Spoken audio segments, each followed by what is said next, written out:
Hello friends, मैं RP Verma welcome करता हूं आपका मदर इंडिया लॉ क्लासेस में। एलएलबी फाइनल ईयर के जो इम्पोर्टेंट टॉपिक्स हैं सब आपके सब्जेक्ट वाइज वो हम डिस्कस कर रहे हैं। पिछले सेशन में मैंने इंटरप्रिटेशन एंड लीगल लैंग्वेज का जो हमारा सब्जेक्ट है उसमें इम्पोर्टेंट टॉपिक्स क्या थे वो हमने डिस्कस किए थे। उससे पहले हम सीपीसी सीआरपीसी के टॉपिक्स डिस्कस कर चुके हैं। उसी रेफरेंस में आज हम बात करते हैं हमारे 5th पेपर की, जो equity trust and fiduciary relationship से जुड़ा हुआ है। तो बच्चों, जो महाराजा गंगा सिंह यूनिवर्सिटी बीकानेर के फाइनल ईयर के स्टूडेंट्स हैं, ये सेशन उनके लिए है। तो यहाँ पे हमारा जो 5th पेपर है उसके अंदर हमें कौन कौन से टॉपिक्स कवर करने हैं यूनिट वाइज। तो ये बात आप लोगों को पता है कि हमारा जो सिलेबस है वो 5 यूनिट्स में डिवाइडेड है और उन 5 यूनिट्स में से section A, section B, section C, A section में 2-2 मार्क्स के क्वेश्चंस हैं, तो हर यूनिट में से 2-2 क्वेश्चन उठाएंगे। फिर इसी तरह से जो बी पार्ट है जिसमें हमें 5 क्वेश्चंस मिलेंगे फॉर 7 मार्क्स, तो यहाँ पे भी 2-2 क्वेश्चन आपके एक यूनिट में से आएंगे। और उसके बाद में जो सी सेक्शन है हमारा, उस सी सेक्शन में आप देखिए हमारे पास 5 लॉन्ग क्वेश्चंस यानी कि ऐसे टाइप क्वेश्चंस होंगे फॉर 15 मार्क्स। तो एक क्वेश्चन आपको हर यूनिट में से मिलेगा। आज एक स्टूडेंट ने क्वेश्चन पूछा था सुबह कि सर क्या ऐसा हो सकता है एक ही यूनिट से 2 क्वेश्चन आ जाएं। तो बच्चों देखिए, नंबर ऑफ क्वेश्चंस जो है सी सेक्शन में वो 5 ही रहेंगे, वहाँ पे 6 तो हो नहीं सकते। तो अगर हम ये देखें कि सी सेक्शन में 5 क्वेश्चंस हैं और 5 हमारी यूनिट्स हैं, तो एग्जामिनर जनरली ऐसा नहीं करेगा कि वो आपको किसी एक यूनिट से 2 क्वेश्चन दे दे, क्योंकि अगर वो एक यूनिट से 2 क्वेश्चन देते हैं तो इसका मतलब कोई एक यूनिट उनको अवॉइड करनी पड़ेगी। तो अगर बाई चांस ऐसा हो जाए कि किसी एक यूनिट से 2 क्वेश्चन आ जाए, मान लीजिए फर्स्ट यूनिट से 2 क्वेश्चन आ गए और सेकंड यूनिट से उन्होंने कोई क्वेश्चन पूछा ही नहीं, फिर थर्ड यूनिट से 2 क्वेश्चन आ गए, फोर्थ यूनिट से कोई क्वेश्चन पूछा ही नहीं। अगर ऐसा कोई एग्जामिनर करता है तो यहाँ पे ऐसा कोई सेट पैटर्न नहीं है कि भाई हर यूनिट से एक क्वेश्चन आएगा ही आएगा।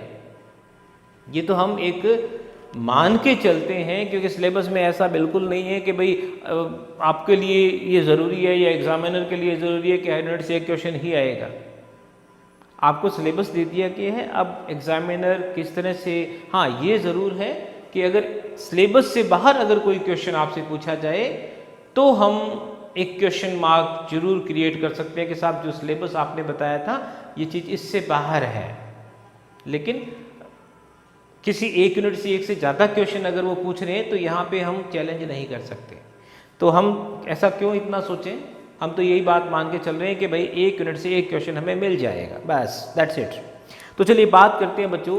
पहले आप देखिएगा कि जो आपके सामने एक चार्ट बना हुआ है बोर्ड के ऊपर,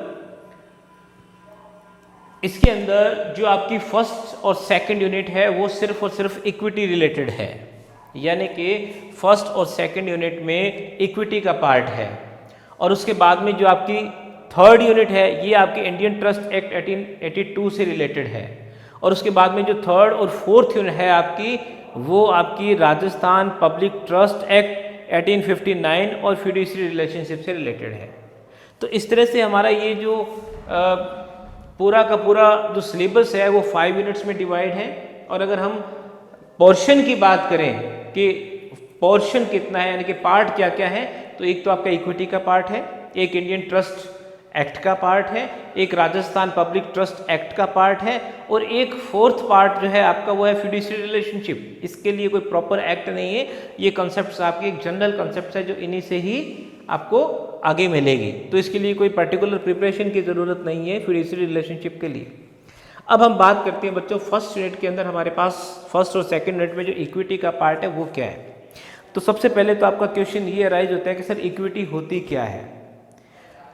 फर्स्ट ईयर में आपने आर्टिकल 14 पढ़ा था। आर्टिकल 14 में हमारे पास कंसेप्ट आती है इक्वालिटी की। तो कुछ बच्चे इक्वेलिटी को ही इक्विटी मानते हैं। आप तो सब इंटेलिजेंट हैं, मैं आपकी बात नहीं कर रहा, बट कुछ बच्चे ऐसे हैं जो ये कहते हैं कि सर इक्विटी और इक्वेलिटी एक ही तो बात है। बच्चों, इक्विटी एक बहुत वाइड कंसेप्ट है, इसको प्रॉपरली डिफाइन करना बहुत मुश्किल है। क्योंकि देखिएगा, जब हम कॉमन लॉ की बात करते हैं तो कॉमन लॉ क्या है? Equity, justice and good conscience. तो वहाँ पे इक्विटी आ गया कि नहीं आ गया? और यूँ समझ लीजिए कि दुनिया का सबसे पहला कानून ही कॉमन लॉ था। तो ये कॉमन लॉ कैसे क्रिएट हुआ? यहाँ ये जो माइंड आप लोगों को दिया गया है, जो जजेस हैं वो क्या सोचते हैं, कैसे रेमेडी प्रोवाइड करें, उनकी जो दिमाग की बातें थी, उनके जो प्रिंसिपल्स जो उन्होंने क्रिएट किए थे, all these are the outcomes of equity. तो इक्विटी का मतलब क्या है? मैं यहाँ पे इक्विटी को प्रॉपरली डिफाइन नहीं कर रहा, सिर्फ एक कोशिश कर रहा हूँ आपको मीनिंग क्लियर करने की, कि जब हम प्रॉपर किसी लॉ से बाउंड होते हैं, जैसे अपन इक्वलिटी की बात करते हैं कि लॉ के सामने सब इक्वल हैं और सबको इक्वली प्रोटेक्शन मिलेगा, तो यहाँ हम लॉ से बाउंड हैं। लेकिन आप देखिएगा कि बहुत सारी ऐसी सिचुएशंस आ जाती हैं जब हमें लॉ से हट के हमें थोड़ा सा सोचना पड़ता है। जैसे जो बच्चे जुडिशरी की तैयारी कर रहे हैं या आगे करेंगे, आपने ट्रांसफर ऑफ प्रॉपर्टी एक्ट पढ़ा होगा, उसमें प्रिंसिपल ऑफ इक्विटी इलेक्शन पढ़ा होगा। भाई एक पर्सन जो है, उसने मेरा प्लॉट जो है वो मुझसे पूछे बगैर ही किसी से बात कर ली कि सेल हो रहा है साहब, जबकि मैंने तो सेल के लिए कहा ही नहीं। अब अगर अपन यहाँ लॉ की बात करते हैं तो इसका मतलब ये हुआ कि वो जो प्रॉपर्टी डीलर है जो एडवांस लेके मेरे पास आ रहा है कि वर्मा जी आपका ये प्लॉट मैंने 10 लाख में बिकवा दिए, देखो ये 1 लाख रुपए एडवांस है और फायदे का सौदा है। अब लॉ यहाँ पे ये कहते हैं कि उसने अनऑथराइज्ड काम किया है, तो मैं ये कह सकता हूँ कि भैया तू जाने तेरा काम जाने, मैं तो ये प्लॉट नहीं बेचता। अब जिस पार्टी ने खरीदा है ना, वो मेरे खिलाफ तो कोई ट्राई कर नहीं सकता। हाँ, जिसने बात की उसके खिलाफ करें, लेकिन क्या ये पॉसिबल है बच्चों कि मैं जो एडवांस है वो ले लूँ और प्लॉट भी ना दूँ? यहाँ पे मुझे इलेक्शन तो करना पड़ेगा कि नहीं पड़ेगा? अब क्वेश्चन ये उठता है कि ये इलेक्शन की जो बात है वो तो ट्रांसफर ऑफ प्रॉपर्टी एक्ट में आई थी, उससे पहले क्या रहा होगा, है ना? तो अब यहाँ पे जजेस ने सोचा कि यार यहाँ पे तो गड़बड़ हो रही है, इसने पैसे भी रख लिए और प्लॉट भी नहीं दे रहा। क्यों नहीं दे रहा? क्योंकि अनऑथराइज्ड एक्ट था। तो जब पैसे ले लिए तो ऑथराइज्ड अनऑथराइज्ड को इसने ऑथराइज किया कि नहीं किया? तो इस तरह से जब जजेस अपने डिस्क्रिशन के बिहाफ पे रेमेडी प्रोवाइड करते हैं तो वो जो डिस्क्रिशनरी पावर है, that is called equity, that is called equity. अब अपन यहाँ पे देखिएगा, जो फर्स्ट यूनिट है हमारे पास, पहला क्वेश्चन आपका मीनिंग एंड नेचर का है। मतलब कि भाई इक्विटी की क्या डेफिनेशन है, इसके क्या कैरेक्टरिस्टिक्स हैं, ये आपका एक जनरल क्वेश्चन है। फिर ओरिजिन एंड ग्रोथ, ये भी आपके सिलेबस में दिया हुआ है। अब ओरिजिन और ग्रोथ की जब हम बात करें बच्चों, तो यहाँ पे एक तरफ जो है वो हाउस ऑफ लॉर्ड्स है और एक तरफ कोर्ट ऑफ इक्विटी है। अगर अपन थोड़ा सा इसके पास्ट में इसका बैकग्राउंड जाके देखें तो कई ऐसे एक सिचुएशन आपको ऐसी मिलेगी कि भाई जो प्रिवी काउंसिल थी, उसके बाद में जो हाउस ऑफ लॉर्ड्स था, तो हाउस ऑफ लॉर्ड्स या प्रिवी काउंसिल जो थे ना, वो बाउंड थे सिर्फ लॉ के लिए। इसका मतलब अगर किसी राइट का वायलेशन हुआ है और वो एक लीगल राइट है, तो वो इन कोर्ट्स में जाता था और उसको रेमेडी मिलती थी। It means where there is right there is remedy. अब अगर आपके किसी राइट का वायलेशन हुआ है लेकिन आप प्रूव नहीं कर पा रहे कि कौन से राइट का वायलेशन हुआ है, तो ऐसी सिचुएशन में कोर्ट जो है वो अपने हाथ खड़े कर देता था कि भाई हमारे पास तो इसकी कोई रेमेडी नहीं है। तो यहाँ पे कहीं ना कहीं फील किया गया कि इनजस्टिस हो रहा है। फिर एक पैरेलल कोर्ट क्रिएट किया गया जिसका नाम था कोर्ट ऑफ इक्विटी, कि भाई ये जो कोर्ट ऑफ इक्विटी है ना, ये बिल्कुल बाउंड नहीं है लॉ से। तो जिन मामलों में लॉ कोई हेल्प नहीं कर सकता था, वहां पे जजेस अपनी डिस्क्रिप्शन अप्लाई करेंगे, अपना विवेकीय शक्ति अप्लाई करेंगे और रेमेडीज देंगे। तो वो जो बेसिक कंसेप्ट थी उबिजस सिवी रेमेडियम की, where there is right there is remedy. अगर राइट है ना, आपको रेमेडी देनी पड़ेगी, भले ही इसके लिए आपके पास कोई सोर्स हो चाहे ना हो। तो आप थोड़ा सा इसके पास्ट में चले जाएंगे कि किस तरह से कोर्ट ऑफ इक्विटी क्रिएट हुआ। फिर बाद में आगे चल के कोर्ट ऑफ इक्विटी को खत्म करके सारी की सारी इक्विटी पावर्स प्रीवी काउंसिल को दे दी गई कि भाई यही जजेस जो है वो अगर कोई लीगल राइट का वॉयलेशन हो रहा है तो उसके लिए रेमेडी देंगे, और कोई इक्विटेबल राइट का वॉयलेशन हो रहा है तो उसके लिए रेमेडी देंगे, है ना। तो ये थोड़ा सा हम बात करेंगे ऑरिजिन, और उसके बाद में फिर है ज्यूरिसडिक्शन ऑफ इक्विटी। अगर मैं आपको ये कहूँ कि ये जो 3 पार्ट है इसमें ज्यूरिसडिक्शन का क्वेश्चन आप अच्छे से करके जाना। अब ज्यूरिसडिक्शन का मतलब समझो, सीपीसी में भी हमने ज्यूरिसडिक्शन देखा, सीआरपीसी में भी हमने ज्यूरिसडिक्शन देखा। वहाँ पे जो ज्यूरिसडिक्शन है ना बच्चों, वो एक कंक्रीट फॉर्म में है, वो हमें दिखाई देता है। यहाँ पे मैं जिस ज्यूरिसडिक्शन की बात कर रहा हूँ वो फिलोसफिकल है, वो आपको दिखाई नहीं देगा। यहाँ ज्यूरिसडिक्शन का मतलब है कि इक्विटी कहाँ कहाँ अप्लाई होती है। तो देखिएगा, जहाँ पे लॉ क्लियर है, लॉ से रेमेडी प्रोवाइड हो रही है, इक्विटी क्यों अप्लाई होगी? तो इक्विटी कहाँ अप्लाई हो रही है, क्या उसका स्कोप है, वो आपका इसका ज्यूरिसडिक्शन में आ जाएगा। तो देखिए, जहाँ पे लॉ है लेकिन वो आउटडेटेड है, कोई काम का नहीं है, इट मीन्स लॉ नहीं है। इट मीन भाई लॉ था, पहले था, लेकिन अब वो लॉ यहाँ काम ही नहीं आ रहा। इसका मतलब अब हमारे सामने जो सिचुएशन है उसमें हमारे पास लॉ नहीं है, तो वहाँ पे क्या अप्लाई होगा? सिर्फ और सिर्फ इक्विटी। जैसे लॉ ऑफ टोर्ट आप देख लो, सारा का सारा क्या है? एन आउटकम ऑफ इक्विटी है। तो लॉ नहीं था तो जजेस ने डिस्क्रिशन, जैसे प्रिंसिपल ऑफ नेबरहुड अपने ने देखा था टोर्ट के अंदर, नेग्लिजेंस के चैप्टर में बहुत सारे ऐसे कॉन्सेप्ट्स आपको टोर्ट के अंदर मिल जाएंगे। सारा का सारा बेस्ट एग्जांपल है इक्विटी का। ट्रांसफर ऑफ प्रॉपर्टी एक्ट के अंदर बहुत सारे प्रिंसिपल्स हैं, सब इक्विटी के ही आउटकम्स हैं। तो ज्यूरिसडिक्शन के अंदर एक तो हो जाएगा एक्सक्लूसिव ज्यूरिसडिक्शन, भाई लॉ है नहीं, सिर्फ इक्विटी अप्लाई हो रही है। एक होता है कॉन्करेंट ज्यूरिसडिक्शन, भाई लॉ भी है और इक्विटी भी है। तो अगर लॉ में रेमेडी मिल सकती है तो इक्विटी में भी मिल जाएगी, नहीं तो नहीं मिलेगी। फिर एक होता है आपका ऑक्सिलरी, ऑक्सिलरी को बोलते हैं सहायक, मतलब लॉ तो है लेकिन उसमें कहीं ना कहीं कोई कमी है, उस कमी को इक्विटी पूरा करेगी। तो ये आपका ज्यूरिसडिक्शन का क्वेश्चन है। फिर आपके इसी देखिएगा, जो फर्स्ट यूनिट है उसके अंदर मीनिंग, ऑरिजिन यानी कि जो आपका हिस्टोरिकल बैकग्राउंड है वो, और ज्यूरिसडिक्शन।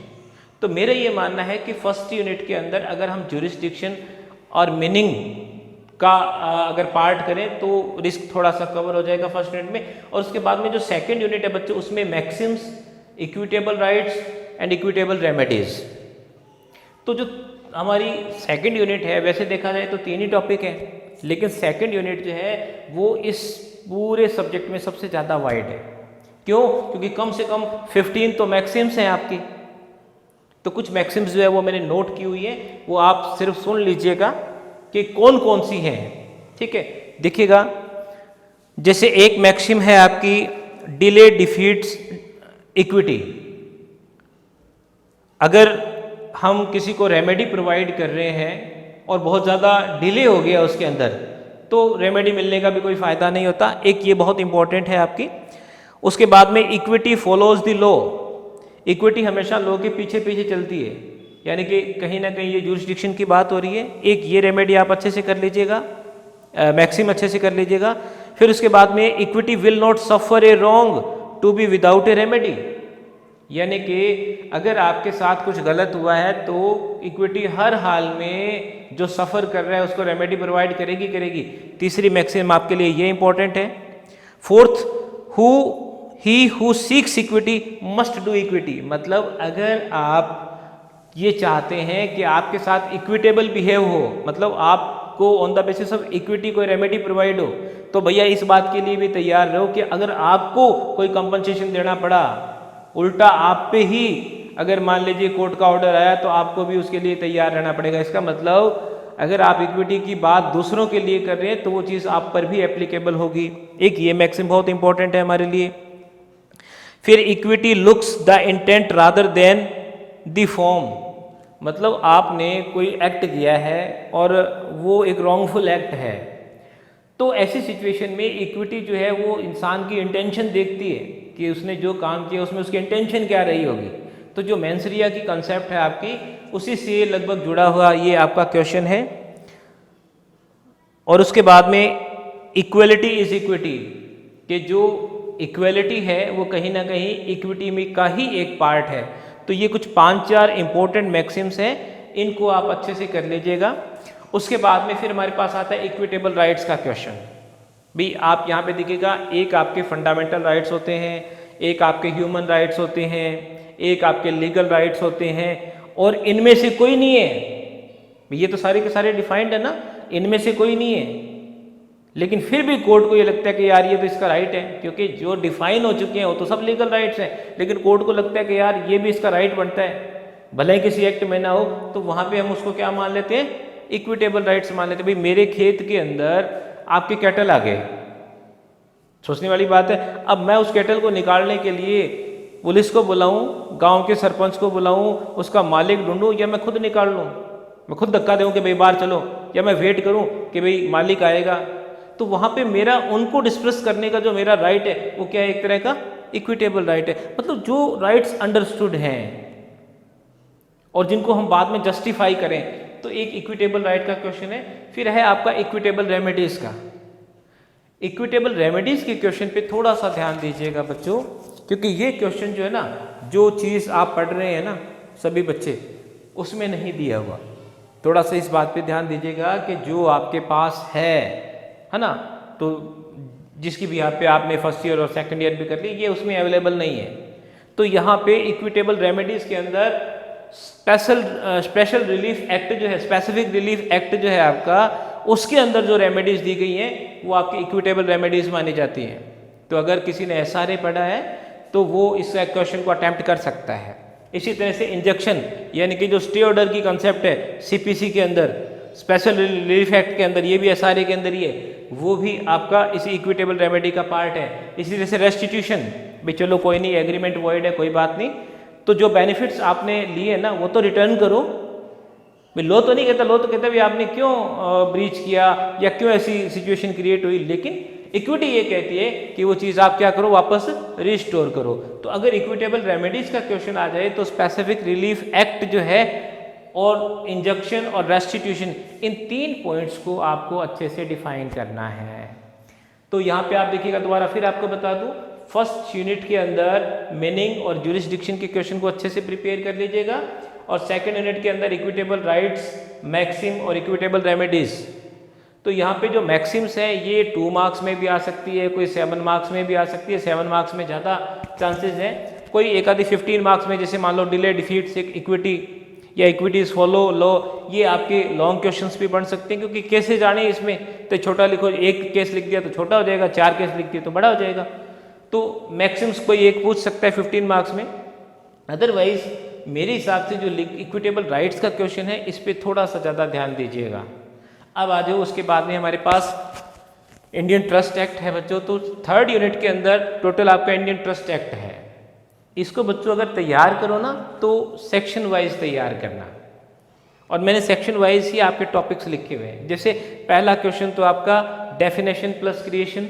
भाई आज मैं किसी प्रॉपर्टी का ट्रस्ट क्रिएट करना चाहता हूँ, पहले तो ट्रस्ट का मतलब समझो।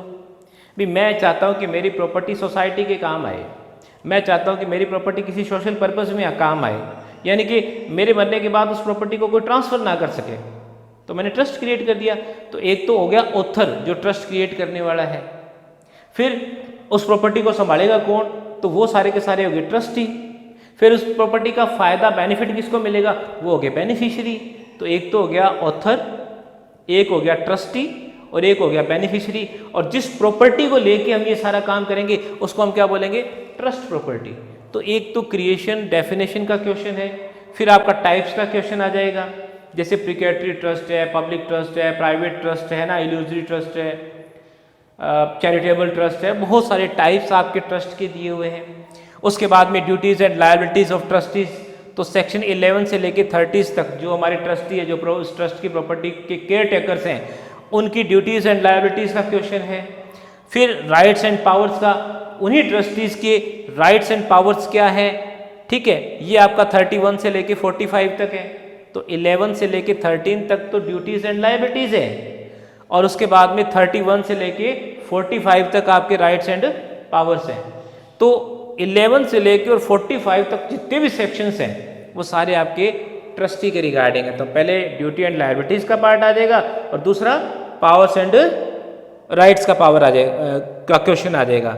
अब यहाँ पर मान लीजिए कि कोई बच्चा ये कहे कि सर 1 by 1 लिखेंगे क्या, 11 में ये है, 12 में ये है, 13 में ये है, 14 में ये। तो बच्चों देखो, जिसको मेरिट में आना है, जिसने बहुत अच्छे मार्क्स बनाने हैं, उसके तो दिमाग में ऐसे क्वेश्चन कभी आते ही नहीं, ठीक है, क्योंकि वो तो सेक्शन वाइज याद करेगा।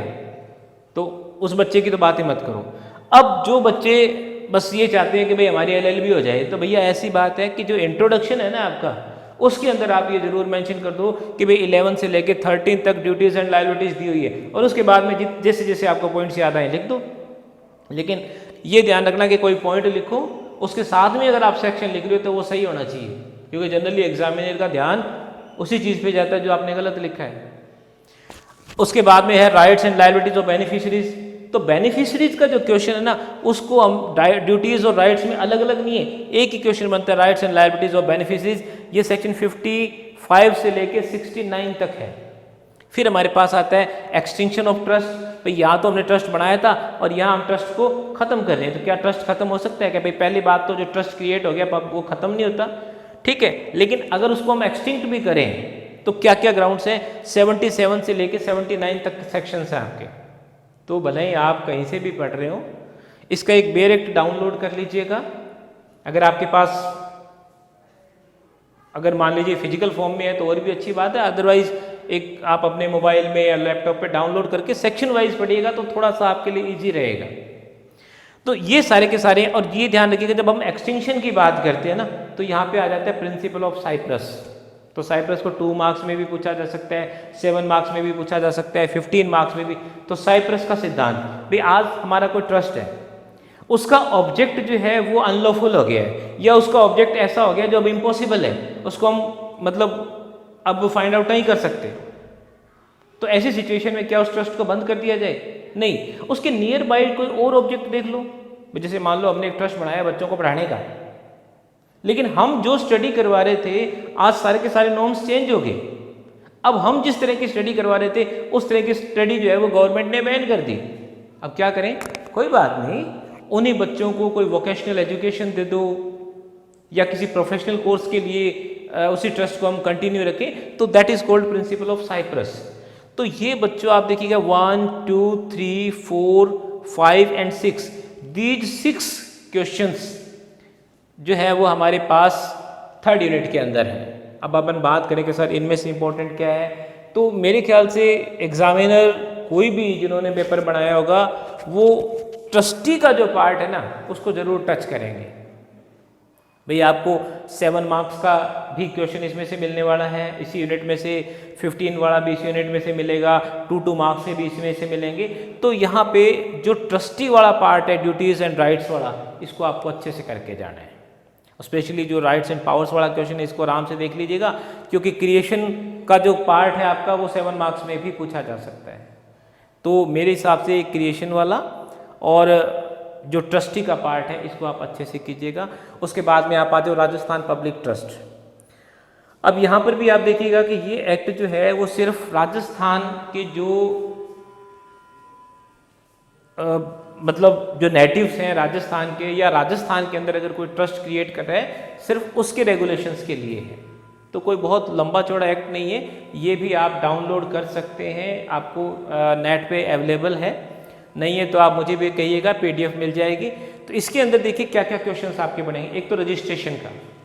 अब यहाँ पे एक क्वेश्चन बच्चों का आता है कि सर हमें एक पब्लिक ट्रस्ट क्रिएट करना है, तो इंडियन ट्रस्ट एक्ट एप्लीकेबल होगा कि राजस्थान पब्लिक ट्रस्ट होगा? तो अगर आप राजस्थान के अंदर कोई पब्लिक ट्रस्ट क्रिएट कर रहे हो तो ऑब्वियसली कौन सा एक्ट एप्लीकेबल होगा? Rajasthan public trust act 1959 applicable होगा। और अगर आप प्राइवेट ट्रस्ट बना रहे हो तो फिर आपका इंडियन ट्रस्ट एक्ट है, कोई प्रॉब्लम नहीं है। तो आप आ जाओ। अच्छा, दूसरा ये कि क्या इंडियन ट्रस्ट एक्ट सिर्फ प्राइवेट के लिए? नहीं, ऐसा भी नहीं है। तो पब्लिक के लिए राजस्थान में आपका राजस्थान पब्लिक ट्रस्ट है। इसमें एक क्वेश्चन तो आपका रजिस्ट्रेशन का है, जो मेरे को लग रहा है बहुत इंपॉर्टेंट है इस साल। दूसरा एक देवस्थान कमिश्नर है, तो रजिस्ट्रेशन की जो सेक्शन है वो 16 to 29, 16 से लेकर 29 तक। और जो देवस्थान कमिश्नर है, क्योंकि देखिए राजस्थान के अंदर जब हम पब्लिक ट्रस्ट की बात करें तो एक देवभूमि की कंसेप्ट भी है। भी आप देखिएगा यहाँ पे जितने भी ट्रस्ट है ना, आपको मंदिर जरूर मिल जाएगा। तो देवस्थान कमिश्नर जो है, जिनके अंडर ये सारा काम होता है रजिस्ट्रेशन वगैरह का, उनके ऊपर एक क्वेश्चन आ सकता है। एडवाइजरी बोर्ड जो गवर्नमेंट को इस रिगार्डिंग एडवाइस देगा, देवस्थान कमिश्नर के हेल्पफुल है ना। तो एक आपका देवस्थान कमिश्नर का है 7 to 10, तो इसमें थोड़े ही सेक्शन है हमारे पास। और एडवाइजरी बोर्ड जो है वो है 11 to 15, तो चाहे देवस्थान का क्वेश्चन पूछ ले, चाहे एडवाइजरी बोर्ड का। और एक है कंट्रोलिंग, भाई राजस्थान में किस तरह से जो पब्लिक ट्रस्ट है उनको कंट्रोल किया जाता है, ये है हमारे पास सेक्शन 47 से लेके 51 तक। तो थोड़े थोड़े सेक्शंस हैं। तो इनमें से आप देखिएगा, एक रजिस्ट्रेशन का क्वेश्चन अच्छे से कर लीजिएगा, एक देवस्थान का क्वेश्चन अच्छे से कर लीजिएगा। करना तो सारा ही है, लेकिन लॉन्ग क्वेश्चंस में जो है वो हमें लगता है ऐसा कुछ मिल जाएगा। उसके बाद हम बात करते हैं फंडामेंटल राइट्स की। तो बच्चों जो फंडामेंटल फ्यूडिशरी रिलेशनशिप की, जो फ्यूडिशरी रिलेशनशिप की जो कंसेप्ट है हमारी, वो क्या है भाई? एक तरफ एडवोकेट है, एक तरफ क्लाइंट है, उनके बीच में जो रिलेशन है वो क्या है? विश्वास का है। एक तरफ टीचर है, एक तरफ स्टूडेंट है। मैं स्टूडेंट्स को ये कह दूं कि बेटा ये वाला क्वेश्चन करके जा, तो वो सारे छोड़ के पहले इसी को करेगा, क्योंकि उसका उसके टीचर में विश्वास है, उसका मुझ में विश्वास है। तो ये जो रिलेशन है बच्चों, ये फ्यूडिशरी रिलेशनशिप है। अब अपन ट्रस्ट की बात करते हैं, तो जो ऑथर है वो किसी को ट्रस्टी बना के गया है, इसी विश्वास के साथ बना के गया है ना, कि भाई आप इस ट्रस्ट प्रॉपर्टी का ध्यान रखोगे और हम उससे बेनिफिट ले रहे हैं। और आज हमारी डील किससे हो रही है? ट्रस्टी से हो रही है। आज किसी बच्चे ने किसी कॉलेज में जो एक ट्रस्ट के अंडर चल रहा है, एडमिशन लेना है, ठीक है, और वो बच्चा अपना सारे ओरिजिनल डॉक्यूमेंट्स वहाँ दे देता है, तो बताओ एक ट्रस्ट है कि नहीं है? तो यहाँ पे ये जो रिलेशनशिप क्रिएट हो रही है ट्रस्टी और बेनिफिशियरी के बीच में, ये क्या रिलेशनशिप है? वो आपकी एक फ्यूडिशरी रिलेशनशिप है। तो एक बड़ा इजी क्वेश्चन है कि पार्टनर्स हैं, एडवोकेट क्लाइंट है ना, डॉक्टर पेशेंट है। इस तरह से आपको इजीली, अगर कहीं आपको किसी बुकलेट में नहीं मिले तो आप इसको नेट पे भी ढूंढ सकते हैं, और वैसे कोई बहुत ज़्यादा इंपॉर्टेंट पार्ट भी नहीं है, आप इसको बना के लिख सकते हैं। तो ये आपका एक सिलेबस था छोटा सा, और मेरे ख्याल से बहुत ईजी है ये। और इसके अंदर जो मैक्सिम्स है ना, उनको आप एग्ज़ाम के टाइम ही पढ़ना, उन पे ज़्यादा अभी जोर मत देना। बाकी क्वेश्चंस जो है वो आप देख लीजिएगा। कोई डाउट हो देन 9785180929 ये मेरा नंबर है। और अभी मैं साथ के साथ सेकेंड ईयर और फर्स्ट ईयर के क्वेश्चंस जो है वो भी 1 by 1 उन सिलेबस के अकॉर्डिंग स्टार्ट करूँगा। तो आपके टच में जितने भी फर्स्ट ईयर और सेकेंड ईयर लॉ के स्टूडेंट्स हैं, आप प्लीज़ उनको भी मेरे इस चैनल को प्रमोट कीजिए, उनको भी कहिए कि वो इसे सब्सक्राइब करें। Thank you students, thank you very much. मैं आरपी वर्मा।